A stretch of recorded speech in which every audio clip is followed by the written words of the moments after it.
Hey y'all, Steph here from Southern Sky Tea and Garden. I am actually using my new camera that I bought just a couple of months ago and haven't been using it much.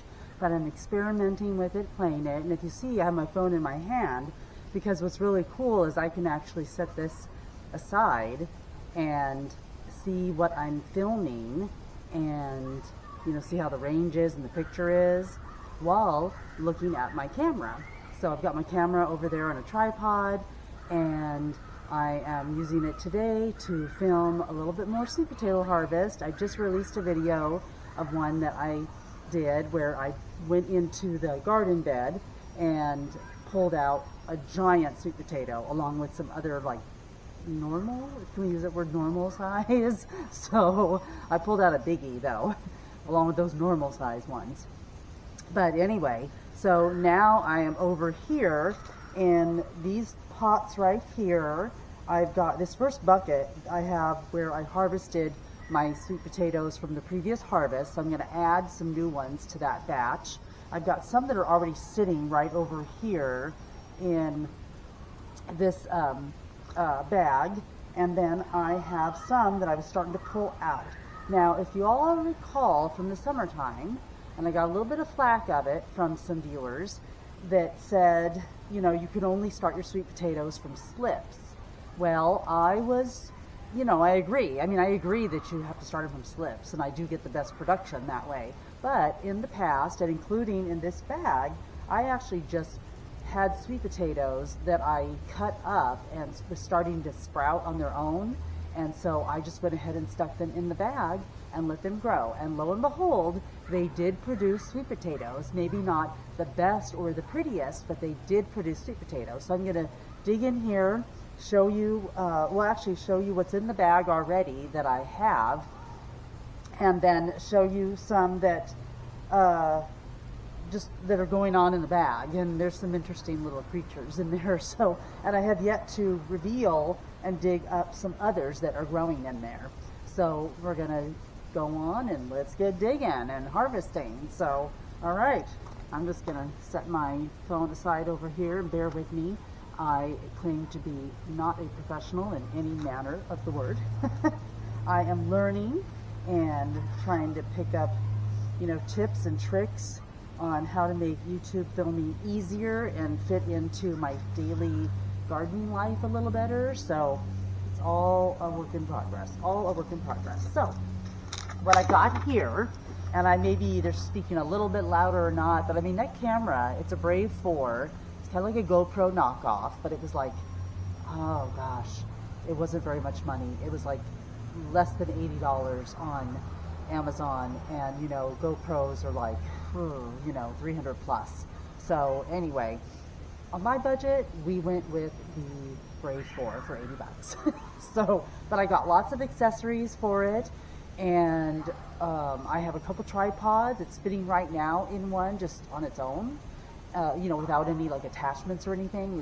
It's just able to sit in the brackets, and that makes it easy. And then I hook it up to my phone, and I can, like I said, see what I'm filming. And it even came with a remote as part of it that I can use too, put on my wrist. I think I've used that in a couple of videos before. I did when I was using it, but I'm going to start using it more, so y'all look out. All right, I don't claim to be a professional in any manner of the word, but I am trying. So anyway, this was the biggins that I picked, and this one was you think it would be, I stated in the video that I thought it felt heavier. I guess when I'm doing some yoga school classes, and holding those 2-pound weights, it feels around that, 2.5, but it came in at about 2 pounds, 13 ounces. So it feels heavier than that to me. It feels like a good 4-pounder, but it's only a little over 2 pounds. And then here's some other little ones that I showed in my other video. So I'm going to add those to that. And now I want to show you some that I already had dug out of here. And I told my husband, oh, lay him down. My sister had come over to see the dog, and then I said, oh, lay him down because I want to film it. And then I forgot about him, so they've been sitting out here. Anyway, this was, like I said, interesting shape. That was where it started to grow a sweet potato from a chunk of sliced sweet potato that I put down there. So, but it's salvageable. And then these are just some regular sweet potatoes. They're small, you know, but they grew from that creature there. They grew from sprouting. So I got those. And then, so I did dig up this.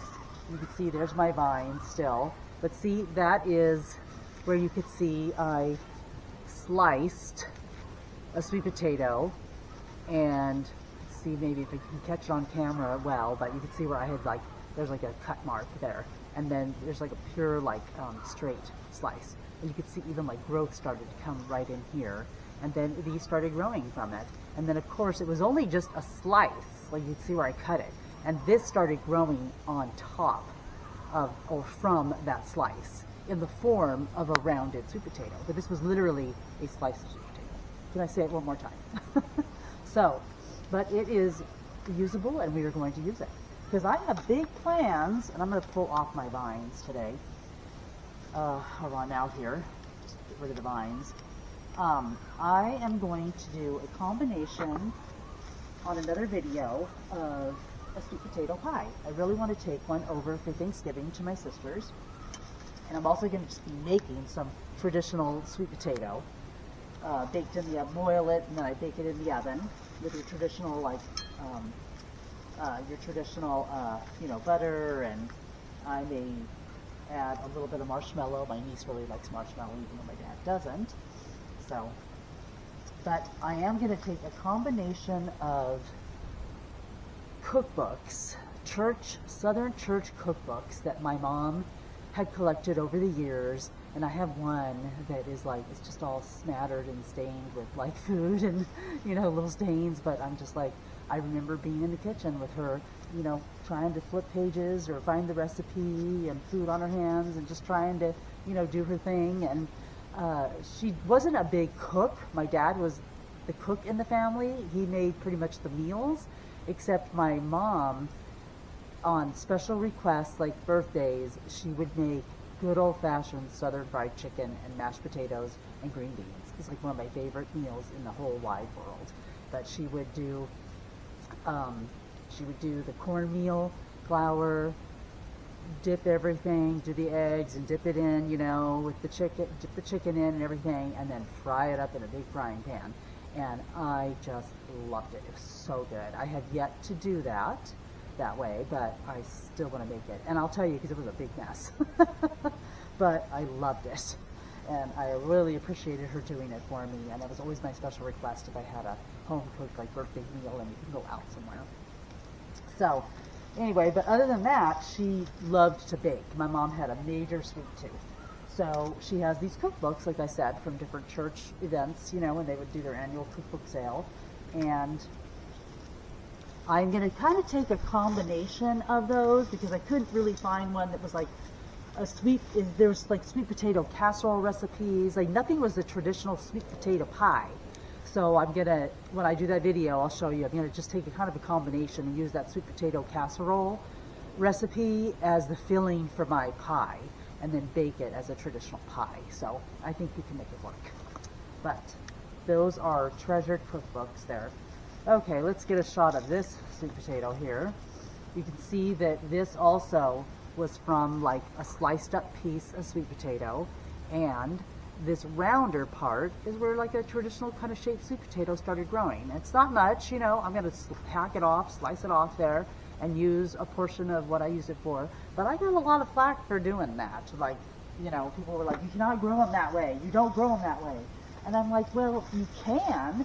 They may not be as pretty as ones from slips, but you can certainly do it. If you plant it in the ground, they will grow. I've got a fresh leaf here. Okay, and then I know I had a couple growing down in here, and they all sprouted from those cuts of sweet potato, because that's all I had going down in here. I did not put any slips that I got from Lowe's, and I mean to every year save my own slips, but I don't know. It's a lot. I have to watch more YouTubers myself and kind of learn how to do that a little better, and how to preserve those slips to be able to grow them in the coming season. Because then, you know, we're talking like, I don't know, you know, 6 or 7 months away until I can excuse me, actually plant them. But anyway, these are buttes. Buttes, perfect for a sweet potato dish and sweet potato pie.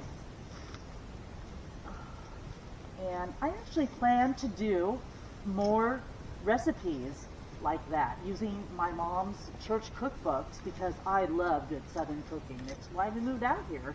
I mean, I just love everything about living out here, and probably would never live back on the West Coast ever again. And I don't know if the sound picked up on that, but I'm getting a text on my phone. So, whew. Oh, but anyway, see, there you go, people. Hey, I am living proof that you can grow sweet potatoes from pieces of sweet potato, because they will grow. And I think I've got quite a few down here. Here's another one. Look at that. Look at that. See? This one kind of has a cut right there, so I'm not sure about how all that one formed, but it has a cut. I don't know if it got cut sometime during the year when I was digging around or adding dirt or whatever, but there you go. Beautiful sweet potato. And I want you to see the color in there. It is a really nice, rich orange color. So just beautiful, pinky orange color. Let's see if I got any more down here. This thing grew right into the ground. You just got to get in there with your hands, because I'm always afraid I'm going to damage them. And this is the cheapest shovel, y'all. It keeps bending back on me. I think I got it at the Dollar Tree. So, it's good for light work, not heavy digging. All right, well, let's go on this side. Over here, see if I missed anything. Oh, there's a little baby. Oh, but look at that. Yeah, just a little baby one. So, like I said, they weren't huge, but you know, they were growing. There's a nice, deep orange one again. I've got several little ones down here, but you know what? These are going to be perfect for even the baked sweet potato, because I don't have to chop them up so much. Perfect. Oh, I feel more. Oh, this was great. This was so great. There we go. Another one. And again, I want to keep emphasizing just a nice, deep, rich, orange pink color. They got a lot of nutrients when they're growing down here. And with any ones I lay out or don't use, I will probably do the same thing and end up throwing them back in here. I've got a couple more small ones down in here. Yeah, there you go. See, that was also like a slice. So, it might have been the piece of the other one. I don't know. Got a lot of sticks in here. There's another little small guy. Again, perfect for a little baked sweet potato. And see if I got everything. Oh. And then more sticks. See what else I got. Oh, salt. Resituated here. See if I've got anything else down in here. Oh. No, I don't think I got them all. Oh, here we go. There's one more. One more little one. Okay. All right, y'all. So like I said, look at that. It may be small, but it is a deep, rich orange pink color, and it just looks gorgeous. Don't mind the small ones at all. See, here y'all, there's a piece that didn't grow, but that's like a piece of the sliced sweet potato that I put down in there. And it didn't become anything, but you could see where several of them did. And they sprouted off, and I got new sweet potatoes out of it. So I just do what I do. We love them, y'all. We just love them. Okay. There you go. Lots more good, delicious, rich, pinky orange sweet potatoes. so delicious. And I'm going to follow up in another video with baking my sweet potato pie. And I hope you all will follow along and subscribe. And come here, Cash. You want to say hi? Come here. Look what I got, a sweet potato. He's going to come over. He can't resist. The boy can't resist. Yeah, what's that? Yeah, what's that? Let's see if I can get him on camera here. Yeah. Huh, he can't resist. The boy can't resist. All right, y'all. Can't close out without having a shot of Cash down here. Huh, baby. Huh. Yeah. You want it, don't you? You want it, huh? He said, I want it so bad, Mama. It's going to be better when I put it in the oven for you and bake it. Yeah, it's going to be so much better. Okay, y'all. So please hit the notification button to see new videos when I come out with them. And please subscribe. All right, y'all. Have a wonderful day and keep growing. You got it. Cash, do you have your sweet potato? Cash, you have your sweet potato? Uh-huh. Now he's playing shy. All right, we might have to give that one up. Okay, y'all. Now you can go and keep growing. Is that good, Cash? Is that good? I hear you crunching. He's eating it, y'all. He's enjoying it. So I would say they turned out pretty good. Wouldn't you?